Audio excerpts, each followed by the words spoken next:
நீங்கள் நீண்ட கால முதலீட்டாளர்னா இந்த 5 விஷயம் கட்டாயம் உங்களுக்கு தெரிஞ்சிருக்கணும். நம்பர் 1, உங்களோட ஃபினான்ஷியல் கோல் என்னன்னு நீங்கள் செட் பண்ணணும். அதாவது நீங்கள் எந்த இலக்கு அடையிறதுக்காக இன்வெஸ்ட் பண்ண போகிறீங்க அப்படிங்கிறத ஃபிக்ஸ் பண்ணணும். நம்பர் 2, ஒரு டைவர்சிஃபை போர்ட்ஃபோலியோவை கிரியேட் பண்ணணும். நம்பர் 3, மார்க்கெட் எவ்வளோ தான் ஃப்ளக்சுவேஷனில் இருந்தாலும் ரெகுலராக நீங்கள் இன்வெஸ்ட்மெண்ட் பண்ணுற விஷயத்தை கற்றுக்கணும். Number 4, portfolio review. அதாவது நீங்கள் ஒரு செடியை நட்டுட்டு அந்த செடிக்கு தண்ணி ஊற்றாமலே இருந்தால் அது வளரவே வளராது.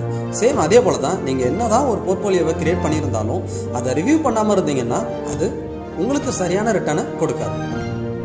நம்பர் 5, இன்வெஸ்ட்மெண்ட் வந்துட்டாலே எமோஷனலாக டிசிஷன் எடுக்கிறத அவாய்ட் பண்ணணும். நம்ம ஃபேமிலியில் யாருக்காவது ஹெல்த் இஷ்யூவோ இல்லை எமர்ஜென்சி சுச்சுவேஷனோ வரும்போது நம்மளோட இன்வெஸ்ட்மெண்ட்டை நம்ம பிரேக் பண்ணிடணும். ஸோ இதை அவாய்ட் பண்ணுறதுக்காக நம்ம ஃபேமிலியில் ஒரு ஹெல்த் இன்சூரன்ஸோ ஒரு டேர்ம் இன்சூரன்ஸோ கட்டாயமும் எடுத்து வச்சுக்கணும். இந்த விஷயத்தை இன்னும் விரிவாக பார்க்கணுன்னா நம்மளோட பண முதலீடு யூடியூப் சேனலை ஃபாலோ பண்ணுங்கள். இல்லைனா வாட்ஸ்அப்